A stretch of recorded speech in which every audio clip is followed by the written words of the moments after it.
Life After Prison. By Silence You. Kabanata 10:21 hanggang 10:30.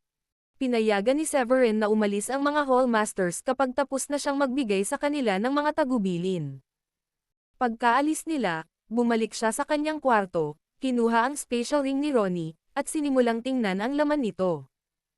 Isang sulyap sa loob ng singsing ang nag-iwan sa kanya ng labis na kagalakan.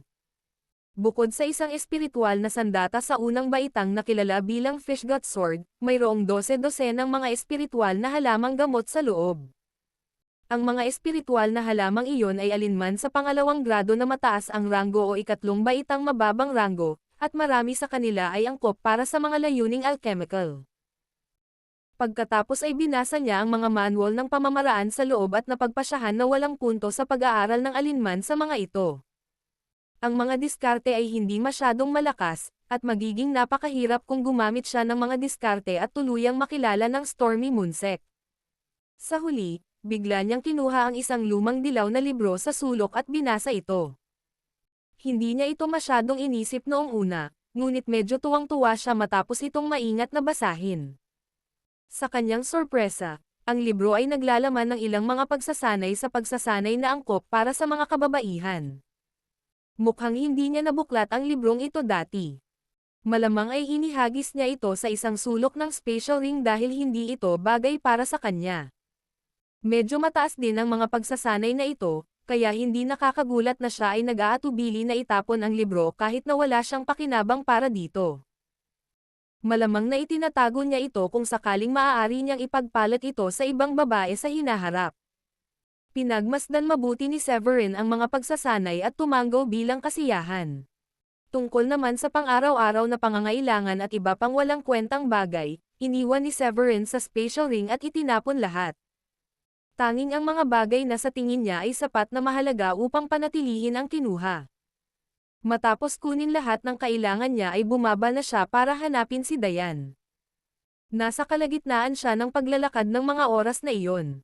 "Mahal, may espesyal ako para sa iyo," sabi ni Severin kay Diane. Hindi maiwasan ni Diane ang mapangiti nang marinig iyon. "Oh, ano ba? Regalo mo ba sa akin? Tinakat mo kaming lahat ngayon, alam mo ba? Napakataas ng kanyang attainment, at nag-aalala kaming lahat na baka hindi ka makakapareha sa kanya. Huwag kang mag-alala, honey. Malamang ay mapapag-alitan ko rin ang leader ng sekta nila kapag nagpakita siya rito." Nakangiting sabi ni Severin. "Sigurado ka ba? Paano mo malalaman kung hindi mo pa sila nakikilala noon?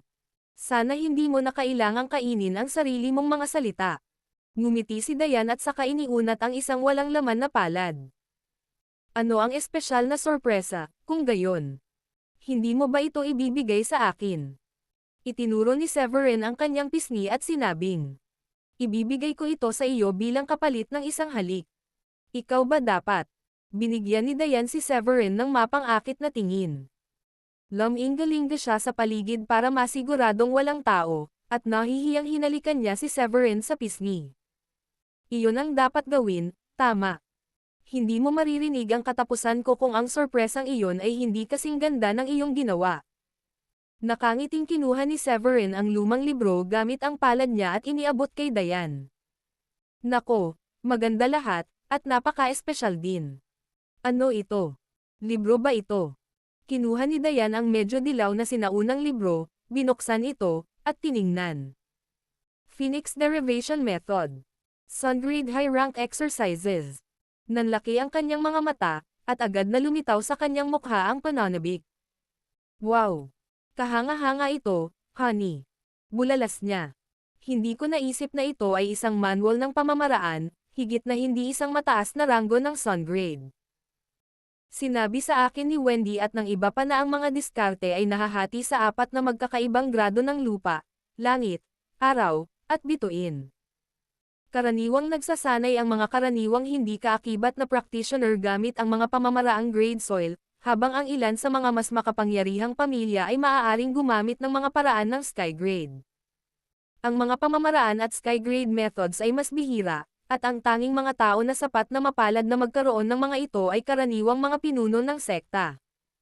Ang mga pamamaraan ng Stargrade ay ang pinakabihirang sa lahat, At kakaunti ang mga tao ang may pribilehiyong pagmasdan ang mga ito. Pagkatapos ay tumigil sandali si Dayan at tinanong si Severin. Hindi ba ito isang napakahalagang pamamaraan? Saan mo ito nakuha? Ngumiti si Severin. Mapalad ako na nakuha ko ang nanghihimasok na iyon ng mas maaga. Higit sa lahat, ito ay mas angkop para sa mga babae kaysa sa mga lalaki. Wow, mukhang kamangha-mangha. Sinabi sa akin na magiging mas mabilis ang pagsasanay at makakuha ng isang pambihirang tagumpay. Kung ang pagsasanay sa paggamit ay mas mataas na grado. Bilang karagdagan, kung sapat na mataas ang paggamit ng isang tao, magkakaroon din ng ilang partikular na mga pakinabang sa mga kakayahan ng isang tao, tulad ng kakayahang pumatay ng mas malakas na kalaban sa pamamagitan ng paglukso sa kanila. Halos parang bata ang pagkasabik ni Dayan. Nag-thumbs up si Severin kay Dayan at sinabing, "Tama. Wala ka na sigurong oras para makasama ako ngayon dahil hilig mo na sa mga bagay na may kinalaman sa paggamit. Nabalitaan ko na dati kang workaholic na nag-oorasan ng dagdag na oras sa kumpanya, at sa palagay ko ay lalaan mo pa ang iyong oras sa pagsasanay ngayon." Napangiti si Dayan. Maaari mong laging gugulin ang iyong oras kasama si Sheila kung masyado akong abala para makasama ka. Napaka-cute at sexy na babae ni Sheila. Magiging maayos ka sa company niya, di ba? Namula si Severin at hindi napigil ang ngumiti ng pilit at sinabi nito sa kanya. Plano mo ito simula pa lang, hindi ba? Anong ibig mong sabihin dyan? Sa tingin ko magiging masaya ka sa kanya. Napangiti si Dayan. Nga pala. Napagkasunduan namin ni Sheila na pwede ka lang magpapasok ng ibang babae sa bahay kapag pumayag kami ni Sheila. Kinasusuklaman namin ang mga mapanlinlang at mapang-akit na mga babae. Hindi alam ni Severin kung paano magre-react doon. Ahem, masyado kayong nag-iisip ng sobra. Ayoko rin ng ganyang babae. Inilibot ni Dayan ang kanyang mga mata kay Severin at sinabing, "Sino ang nakakaalam kung sa huli ay mabigani ka sa kanyang kagandahan na hindi mo na kayang intindihin ang kanyang tunay na ugali? Ang mga babae ay mas nakakakilala sa ibang babae kaysa sa mga lalaki. Kailangan mong maging aware dyan." Okay, wag na natin pag-usapan yan. Iniba ni Severin ang topic. Ngumiti siya at nagtanong. Kung gayon, sulit ba ang paghalik sa akin ng libro? Ngumiti si Dayan at sinabing, "Oo naman. Sulit pa rin kahit halikan kita ng 100 beses." Tiningnan ni Severin ang sexy figure ni Dayan at napalunok bago sinabing, "Panghahawakan ko ang iyong salita at hahayaan kitang halikan ako ng 100 beses ngayong gabi." May kakaibang ekspresyon ang mukha ni Dayan nang marinig iyon. Iniisip mo bang gawin ulit yon? Di ba 2 araw lang natin ginawa? Pero, honey, protesta ni Severin. Ang pagiging intimate ay nakakatulong sa pagpapatibay ng ating pagsasama. At saka, nagpaplano akong umalis papuntang Wyman City bukas, kaya bakit hindi mo lang ako hayaang makasama ka ngayong gabi? Okay, gusto kong pag-aralan ang librong ito mamaya, ngunit sa palagay ko ay gagawin ko ito pagkatapos mong umalis bukas, dahil magkakaroon ako ng mas maraming oras sa aking sarili pagkatapos. Tumanggaw si Dayan at pumayag. Sa sandaling iyon, tinawagan ni Sheila ang kanyang ama na si Zachariah sa tabi ng kalapit na rock carry. Sa sandaling sinagot ni Zachariah ang telepono, hindi niya napigil ang sabihin sa kanya. Ang tagal mong tawagan ako, Sheila. Kumusta ang mga bagay doon? Nakabalik ka na ba mula sa Skystream City? Tumanggaw si Sheila. Ilang araw na kaming nakabalik, at marami rin kaming nakilalang mahahalagang tao doon. Pinunasan ni Zachariah ang kanyang lalamunan. Wala sa mga iyon ang mahalaga. Diretso lang tayo sa punto. Sabi ni Zachariah. Pagkatapos ay sinabi niya sa kanya. Kumusta ang pakikitungo mo kay Severin? Mangyaring huwag sabihin sa akin na hindi ka gumawa ng anumang pag-unlad kahit na matagal ka nang nandoon. Dahil sa tanong niya, nakaramdam ng tuwa si Sheila, at tuwang-tuwa siyang sumagot. Tinatawagan kita dahil gusto kitang makausap tungkol dito. Sa wakas ay tinanggap na ako ni Severin, at ako na ang magiging babae niya mula ngayon. Kahit si Celine ay tinatawag na akong Mommy Sheila ngayon. Talaga. Ilang araw na ang nakalipas mula nang huli niyang marinig ang anumang update mula kay Sheila, at hindi rin masyadong umaasa si Zachariah sa kanya. Kung tutuusin, mukhang hindi interesado si Severin kahit na maganda naman si Sheila at nagkusa na siyang makuha ang kanyang puso. Sa pananaw ni Zachariah, malamang hindi si Sheila ang tipo ni Severin. Gayunpaman, ang kanyang pagkalungkot ay agad na napalitan ng pananabik matapos marinig ang sinabi sa kanya ni Sheila. Tuwang-tuwa siyang tumayo mula sa kanyang pagkakaupo. Hindi ako magiging masaya sa narinig ko, Sheila. Siya ay isang mabuting tao, at siya ay higit sa lahat. Wala akong dapat ipag-alala habang buhay kung pakakasalan mo siya. Isa rin siyang maaasahan at responsableng tao. Magiging maganda ang buhay mo, at magiging maganda rin ang pakikitungo niya sa iyo. Gayunpaman, si Sheila ay may isang mapang-akit na ekspresyon habang sinabi niya sa kanyang ama. Iyon ay ibinigay mula sa simula. Tatay. Hindi ba ako ang nahulog sa kanya at sinabi sa iyo na siya ay isang mabuting tao? Ikaw, sa kabilang banda, noong una ay nag-aatubili na makita akong kasama niya at hinikayat pa akong huwag pumunta sa kanya. Tingnan mo siya ngayon. Bukod sa apprentice niya ang 4 na war gods, maging ang mga gobernador ng Skystream Province at Skydrop Province ay may mabuting pakikitungo sa kanya. Parang kapatid na ang Trato nila sa kanya ngayon. Nagbibiro ka diba? Pati ang 2 gobernador ay tinatrato siyang parang kapatid pagkatapos ng paglalakbay na iyon. Medyo sobra na ito kung ako ang tatanungin mo. Nagulat si Zachariah sa una, ngunit hindi nagtagal ay ngumiti siya at sinabing. Tiyak na nabulag ka sa pag-ibig kaya pinalalaki mo ang pakikipag-ugnayan sa pagitan niya at ng mga big shot na iyon. Agad namang tumutol si Sheila. Ako. Sobra-sobra. Hindi mo malalaman dahil wala ka dito. Kung nakita mo ang lahat para sa iyong sarili, mauunawaan mo na walang sinabi na pagmamalabas. Si Severin ay isa ng 2nd grade high-rank alchemist. Alam mo kung ano ang ibig sabihin nito, hindi ba? Ang mga tabletang nagagawa niya ay kinaiinggitan ngayon ng mga level 9 warrior king. Napabuntong hininga si Zachariah. Oh, my God! Wala sa mga chart ang kanyang talento sa alchemy. Paano siya nakalusot sa 2nd grade high-rank alchemist ng ganoon kabilis? Hihihi. Talagang hindi ka panipaniwala. Walang sinasabi kung ano ang maaari niyang makamit sa hinaharap. Ang mundo ay ang kanyang talaba. Pagkasabi noon, hindi naiwasang magtanong si Zachariah. Ahem, hanggang saan na ba kayo sa relasyon? Akala mo ba tinanggap ka niya dahil lang sa magkahawak kamay kayong dalawa, o tinawag ka ba ni Celine na Mami Sheila dahil mayroon na kayong? Biglang nahiya si Sheila. Hush, wag mo nang pag-usapan yan, tatay. Naghalikan na kami, at siya ang nagkusa na halikan ako. Sapat na yun para patunayan yun, di ba? Hahaha. Natutuwa akong marinig iyon. Tumawa ng malakas si Zachariah. Pagkatapos ng ilang pag-iisip, sinabi niya. Bueno, mayroon lang akong isang anak na babae, kaya sa palagay ko ay bibili ako ng tiket ng flight papuntang Southlink City sa loob ng linggo. Lilipat na lang ako doon at bibili ng villa sa iyong lugar. Sa ganoong paraan, makikita ko ang aking anak na babae at manugang kung kailan ko gusto. Hahaha. Nagliwanag ang mga mata ni Sheila. Nang marinig niya iyon. Hihihi. Oo naman. Pero paano ang mga asset mo, tatay? Ibebenta mo ba silang lahat? Huwag mong kalimutang mayor ka. Sinabi ni Zachariah. Magiging ayos lang. Marami akong librerag oras ngayon, at karaniwang ipinasa ko na ang kumpanya sa iyong tiyuhin. Tumatanda na ako, at sa tingin ko ay oras na para magpahinga ako ng kaunti.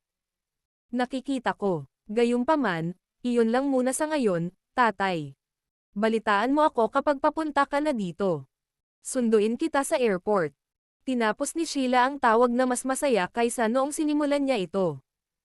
Kinaumagahan. Nag-iisa si Severin papuntang Wyman City dahil sa pakiramdam niya ay napakahirap magsama ng napakaraming tao. Hindi nagtagal ay nakarating siya sa Wyman Airport at bumaba sa eroplano ng nakangiti. Ang Wyman City ay itinuturing na isang medyo maunlad na lungsod sa West County, at bagaman hindi ito kasing unlad ng Southlink City, sila ay umunlad sa halos parehong antas ng bawat isa. Hindi ba dapat sinusundo na ako ng mga bodyguard ngayon? Bakit wala pa sila? Reklamo ng isang babae pagkatapos niyang tingnan ang buong paligid. Matangkad siya, naka-istilong pananamit, at naka-shades. Sa sandaling iyon, isang itim na Audi ang pumarode sa tabi niya, at may ilang lalaking nakasot ang bumaba para batiin siya. Nandito kami para sunduin ka, Miss Chelsea. Sumakay ka na. Ikaw dapat ang bodyguard ng pamilya ko. Bakit wala akong nakita kahit isa sa inyo? Akala ko ba si Yancy ang susando sa akin? May kaunting hinala sa ekspresyon ni Chelsea dahil hindi pa niya nakita ang kahit sino sa mga bodyguard na iyon. Kami ay mga bagong recruit. Sumama na sa amin, Miss Chelsea. Sabi ng isa sa mga lalaki. Agad namang kinuha ni Chelsea ang kanyang cellphone. Sandali lang. Tatawag ako para kumpirmahin kung humingi ng day off si Yancy. Ito ay hindi slip sa pamamagitan ng kanyang na may isang malubhang mali. Hindi na kailangan iyon, Miss Chelsea. Kailangan na nating umalis. Dalawa sa mga lalaki ang hindi nagbigay ng pagkakataon kay Chelsea na tumawag at humakbang pasulong upang hawakan ang kanyang mga palso. Sa paghawak ng isa sa kanyang kaliwang palso at ang isa naman sa kanyang kanan, hinanda nila siya kaagad na kalagkarin papasok sa sasakyan. Tulong! May tao, tulungan mo ako! Sigaw ni Chelsea. Bagamat may ilang dumadaan sa loob ng lugar, mabilis silang napatingin at pagkatapos ay umalis kaagad pagkatapos. Magbibigay ako ng 15,000, hindi. 150,000 dolyar sa sino mang tumulong sa akin. Desperado niyang sigaw ng hatakin na siya papasok ng sasakyan. Sa puntong iyon, maaari na lamang siyang umasa na mayroong isang taong sapat na matapang na magtataya ng kanilang buhay para sa kanya alang-alang sa gantimpala na iyon. Gayunpaman, alam din niya na maliit lang ang pagkakataon na may tutulong sa kanya. Pagkatapos ng lahat, ang potensyal na tagapagligtas ay kailangang lumaban sa maraming lalaki. Hoy, mga kasama! Sa tingin mo ba ay maaari mong kidnapin ang isang babae sa sikat ng araw? Nagpasya si Severin na lumakad at tumawag sa mga lalaki. Mawala ka, bata. Sino ka sa tingin mo? Inaasahan mo ba na ikaw ang magliligtas sa kanya kasama ang payat mong katawan na iyon? Tumingin ka sa salamin, kaibigan. Binaril ng isa sa mga lalaki si Severin ng masamang tingin at nginisyan. Iligtas mo ako, guwapo. Pakiusap. Bibigyan kita ng 150,000. Kung hindi sapat iyon, bibigyan kita ng 5 beses na higit pa doon. Pakiramdam ni Chelsea ay parang nakakita siya ng kislap ng pag-asa nang makita niyang paparating si Severin para pigilan ang mga lalaki. Hihihi. Sa tingin mo hindi ako makakalaban sa iyo. Bakit hindi mo ako subukan, kung gayon?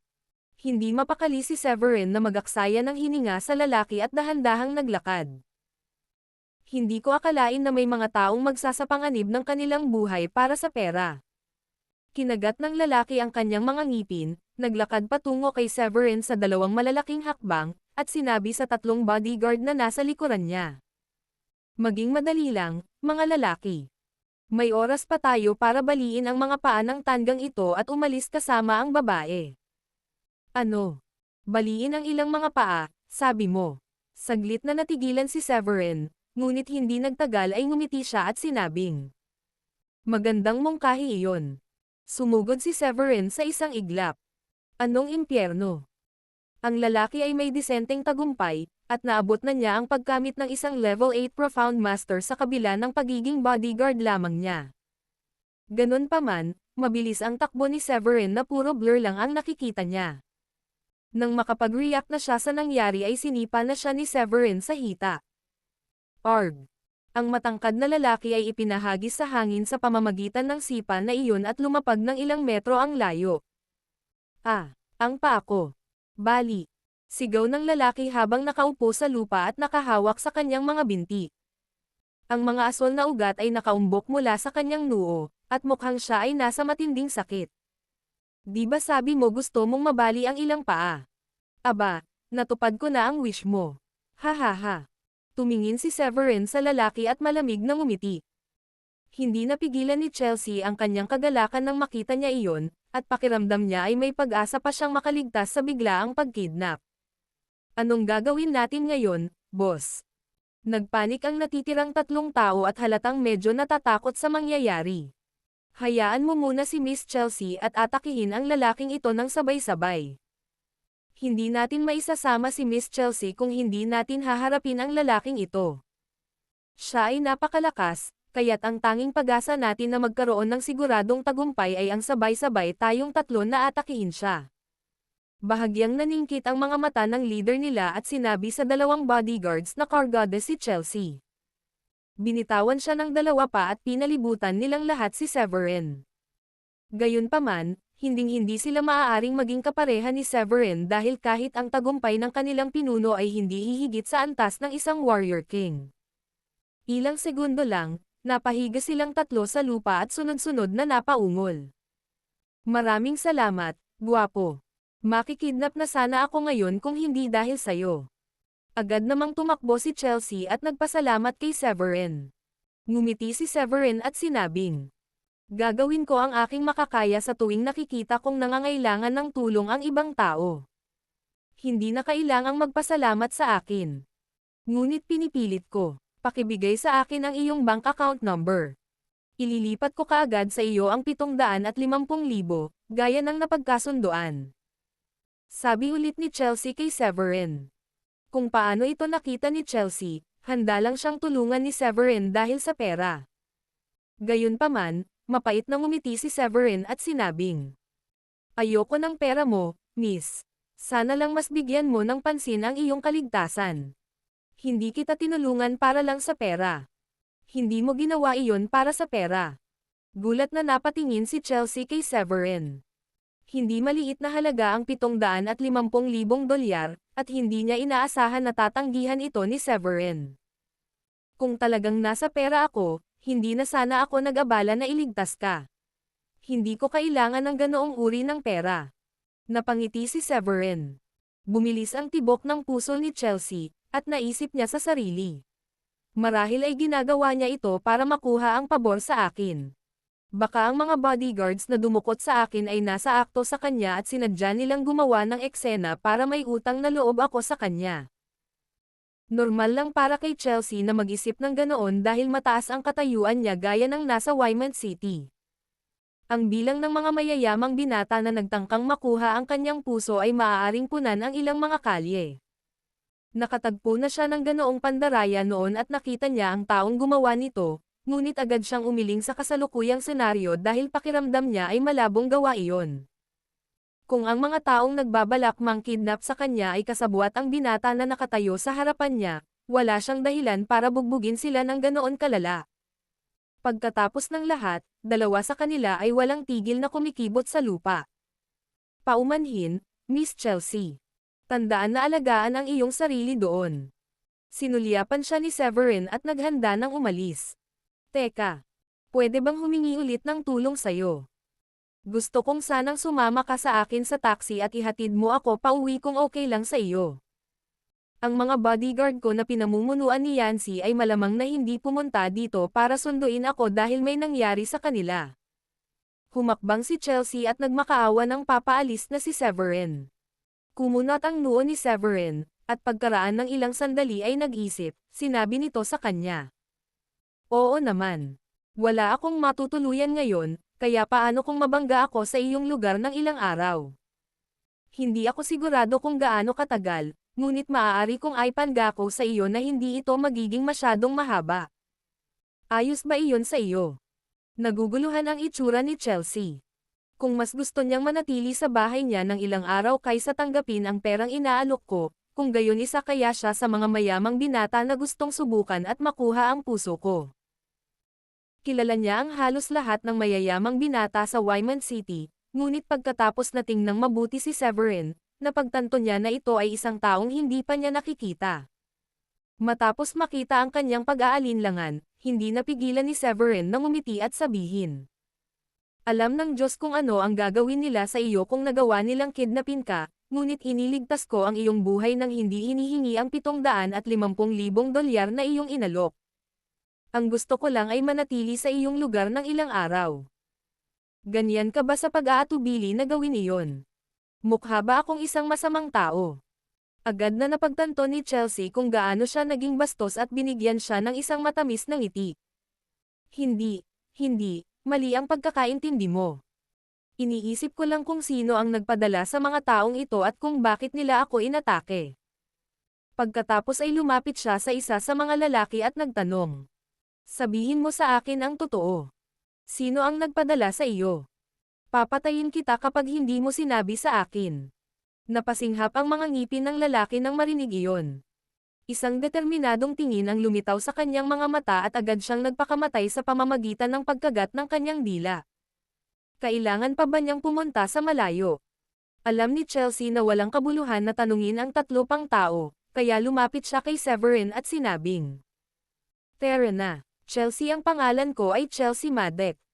Maaari ko bang itanong kung ano ang pangalan mo?" Ngumiti si Severin at sinabing, Severin Foylet. Ikinagagalak na makilala ka, Severin, at salamat sa pagligtas sa aking buhay. Sabi ni Chelsea habang pasulong. Sumunod si Severin sa likod niya at sinabing, "Huwag mo nang banggitin. Tiyak na tadhana ang nagdala sa akin sa oras ng iyong pangangailangan. Nagtitiwala ako sa tadhana higit sa anupaman.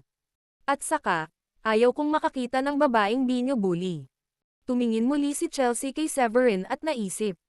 Kung kapalaran ang pinag-uusapan niya, ibig sabihin ba nito ay crush niya ako? Tinanggihan ba niya ang pera dahil gusto niya akong habulin? Maya-maya pa ay sumakay na silang dalawa ng taxi. Hindi ko talaga maintindihan kung bakit kagatin ng bodyguard na iyon ang kanyang dila at magpapakamatay. Namatay siya nang hindi man lang sinabi sa akin kung sino ang nagpadala sa kanya. Si Chelsea ay mas mabait kaysa sa karamihan, at nakaramdam siya ng panghihinayang nang maalala niya ang pagkamatay ng bodyguard. Nang marinig iyon ni Severin, ngumiti lang siya at sinabing, "Medyo simple kung iisipin. Malamang na alam niya na ang mga taong nagutos sa kanya na kidnapin ka ay papatayin siya kapag isiniwalat niya ang lahat sa iyo, kaya tiyak na mamamatay siya sa alinmang paraan." Siya nga pala. Nagtataka na sabi ni Chelsea. Kung wala kang matutuluyan, ibig sabihin hindi ka taga dito. Oo, nandito ako para maghanap ng isang pangkat. May ilang bagay na gusto kong pag-usapan sa kanila. Nang maalala ang kanyang layunin doon, nagpa siya si Severin na tanungin si Chelsea. Nga pala, Miss Chelsea, iniisip ko kung narinig mo na ba ang isang organisasyon na tinatawag na Keynes Hall. Makakatipid ako ng maraming problema kung alam mo kung sino sila. Saglit na pinag-isipan ni Chelsea ang pangalan at tuluyang umiling. Pasensya na, Severin. Ang pangalang iyon ay hindi ko pa naririnig. Bagamat ang aking pamilya ay medyo may kaya, kami ay itinuturing lamang na isang third-tier na pamilya dito sa Wyman City. May mga pamilya akong kilalang-kilala, at kasama na ang alkalde, ngunit hindi ko lubos na kilala ang mga underground forces. Sa karagdagang pag-iisip, hindi napigilan ni Chelsea na sabihin. Malamang na mas malalaman ng tatay ko ang ganitong uri ng mga bagay-bagay. Nag-aral ako sa kolehiyo sa ibang lugar, kaya wala akong masyadong alam tungkol sa mga bagay-bagay dito. Nakikita ko. Well, salamat pa rin. Sabi ni Severin sabay tango. Bagamat hindi nakuha ni Severin ang anumang impormasyon mula kay Chelsea, alam niya na ang Keynes Hall ay maaaring maging isang hindi mahahalata na puwersa kung kahit ang kanyang ama ay walang alam tungkol dito. Kung iyon ang nangyari, malamang na ang pinuno ng Keynes Hall ay hindi magkakaroon ng napakataas na antas ng paggamit, na lalong nagpahirap sa kanya. Hindi nagtagal, huminto ang sasakyan sa labas mismo ng Villa ng Maddox. Pagkatapos magbayad ng pera para sa biyahe, bumaba si Severin sa kotse kasama si Chelsea at pumasok. Wala akong nakikitang mga bagay, di ba? Bakit may ibinabalik na lalaki si Miss Chelsea? Bulong ng isa sa dalawang bodyguard na nakabantay sa pasukan sa kasamahan nang makita si Chelsea kasama si Severin. Sinabi ng isa, "Oo, hindi ko pa siya nakitang nagbalik ng kahit na sino. Kapag nakikita ko siyang may kasamang lalaki ngayon ay nararamdaman ko na parang bumaliktad ang mundo." Hindi mapigilan ni Severin ang mapangiti ng pilit nang marinig ang mga katagang iyon. "Bakit ka bumalik na wala ang iba, Chelsea? Nasaan si Yancy at ang mga lalaki?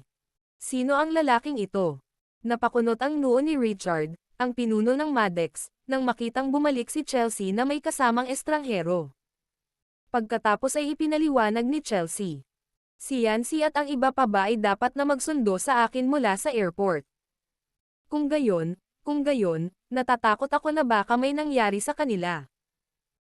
Noong nasa airport ako, isang grupo ng mga estranghero ang lumapit sa akin at sinabing susunduan nila ako, ngunit naramdaman ko na may isang bagay na hindi tama nang makita kong si Yancy at ang iba pa ay hindi ko makita. Sinabi ko sa kanila na gusto kitang tawagan para lang makumpirma kung nagpadala ka ng mga bagong tao para sunduin ako, ngunit bigla nila akong sinubukang kidnapin. Maswerte ako na si Severin dito ang nagligtas sa akin bago pa nila ako madala. Sino bang bastos ang magiging napakatanga para subukang agawin ka? Papatayin ko sila dahil dyan. Agad na nagngangalit si Richard at naikuyom ang mga kamao sa galit. Wala siyang ibang gusto kundi ang pira-pirisuhin ang mga taong iyon. May nasaktan ka ba kamakailan, tatay? Nadama ni Chelsea na iyon lamang ang lohikal na paliwanag, kaya nagpa siyang tanungin ang kanyang ama tungkol dito. Napaisip sandali si Richard at umiling. Dapat mong malaman sa ngayon na ang mundo ng negosyo ay isang war zone. Hindi ko maiwasang masaktan ang ilang tao sa proseso ng pagkakaroon ng matatag na posisyon sa lungsod na ito. Paano ko malalaman kung sino ang gumawa nito? Tumingin si Richard kay Severin at sinabing, "Salamat sa pagligtas sa anak ko at pag-escort sa kanya pabalik dito ng ligtas, Severin. Maaari kitang gantimpalaan ng pera. Pangalan lang ang iyong presyo. O kung hindi, matutulungan kita sa ibang mga paraan kung mayroon kang ibang mga kahilingan." Bago pa makapagsalita si Severin, sinabi ni Chelsea. Sinabi niya sa akin kanina na ayaw niya ng pera. Inalok ko siya ng 750,000, ngunit tumanggi pa rin siya. Gusto lang daw niyang tumira sa amin ng ilang araw dahil wala siyang matutuluyan. Oh, saglit na natigilan si Richard. Nakita niyang medyo kakaiba ang kahilingan ni Severin. Sa halip na tanggapin ang ilang daang libo, ang kahilingan ni Severin ay manatili sa kanyang lugar ng ilang araw. Tiningnan niya si Severin mula ulo hanggang paa at tuluyang tumango bilang pagsang-ayon. Walang problema. Pumunta ako dito para maghanap ng organisasyon na tinatawag na Keynes Hall, sabi ni Severin. Maaari akong umalis kung may impormasyon ka tungkol sa kanila o alam mo kung saan sila mahahanap. Ako mismo ay hindi masyadong sigurado kung gaano ako katagal mananatili sa Wyman City. Ngumiti ng pilit si Severin at muling tinanong si Richard. Nabalitaan mo na ba sila? O mas maganda, kilala mo ba sila? Keynes Hall. Tila medyo natarante si Richard nang marinig iyon. Binabaybay mo ba ito na parang Ines? Ngunit may si sa umpisa. Medyo nanigas ang ekspresyon ni Severin at sa wakas ay nagpaliwanag siya sa kanila. Palitan ang U ng I. Canis. Ang salitang Latin para sa aso. Hindi na napigilan ng dalawang matanda sa likuran niya ang kanilang pagtawa at nagsimulang tumawa na parang mga baliw. Kontrolin mo ang iyong sarili. Gusto man din tumawa ni Richard, ginawa pa rin niyang paalalahanan ang dalawang matanda sa likuran niya.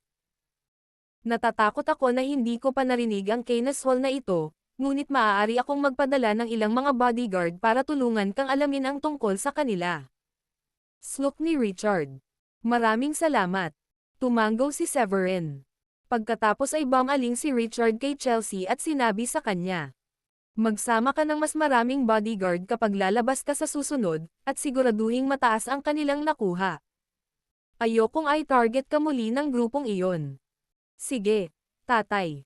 Tumango si Chelsea bilang pagsang-ayon.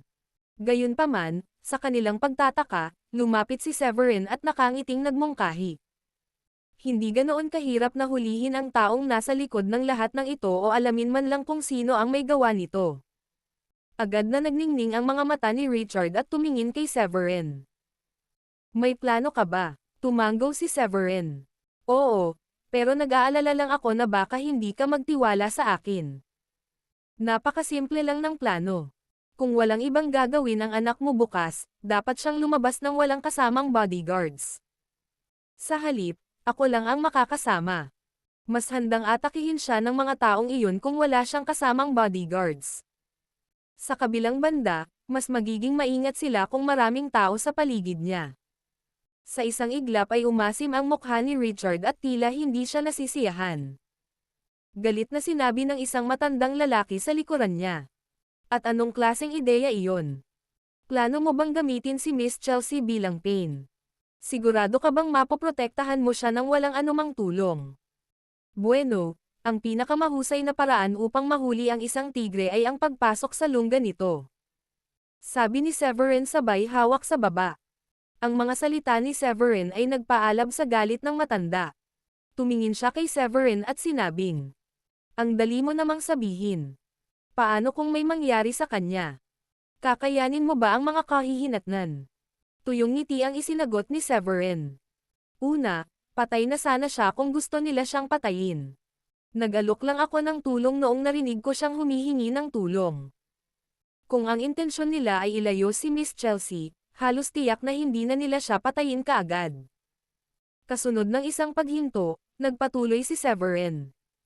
Pangalawa, kung hindi ko siya mapoprotektahan, natatakot akong walang sino man sa iyong pamilya ang makakapagprotekta sa kanya. Hihihi. Medyo matapang na pahayag mo yan. Nakangiting sabi ng isa pang matanda. Ang binata dito ay dapat na isang malakas na individual kung gayon. Saglit na nag-isip si Richard bago ngumiti kay Severin. Ang ating dalawang matanda ay may napakataas na kakayahan. Kung madali mong matalo ang isa sa kanila, ipagkakatiwala ko ang aking anak na babae sa iyong proteksyon. Sandaling natigilan si Severin. Ipauubaya ko kay Miss Chelsea ang pagpapasya. Handa akong mag-alok ng tulong, ngunit walang saysay kung hindi niya ito pahalagahan. Kung tutusin, hindi ko nais na ipaabot ang aking kamay sa isang taong hindi gustong tulungan. Kinagat ni Chelsea ang kanyang mapupulang labi bago sinabi sa wakas. Pinagkakatiwalaan ko si Severin. Nakita ko ang kanyang kakayahan sa airport, at masasabi kong isa siyang tunay na malakas na tao. Nanatiling matigas ang ulo ng matanda.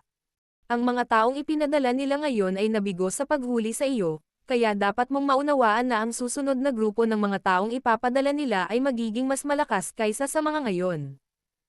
Ang iyong kaligtasan ay nakataya dito. Si Severin ay humakbang pasulong, tumayo sa likuran ng kanyang mga kamay, at sinabi sa matanda. Huwag na nating pag-usapan ang mga what-ifs. Pag-usapan natin ang ating mga kamao. Gaya ng sinabi ko, kung hindi ko magagarantiyahan ang kanyang kaligtasan, kung gayon walang punto para sa sino man sa inyo na manatili sa tabi niya. Sige. Ipakita mo sa akin kung ano ang mayroon ka. Hindi nakakagulat na nagduda ang Grand Elder sa lakas ni Severin dahil napakabata pa rin ni Severin. Higit pa rito, medyo disenteng tagumpay ang Grand Elder bilang isang level 5 Warrior King, kaya walang alinlangan na medyo nasaktan siya at gusto niyang patikim kay Severin kung ano ang kaya niya. Nang matapos magsalita ang Grand Elder, naikuyom niya ang kanyang kamao at mabilis na lumapit kay Severin sa isang kisap mata. Walang pag-aalinlangan niyang sinuntok si Severin. Dahil naging mabait si Severin para iligtas si Chelsea, nagpa siya ang Grand Elder na subukan na lang ang lakas ni Severin.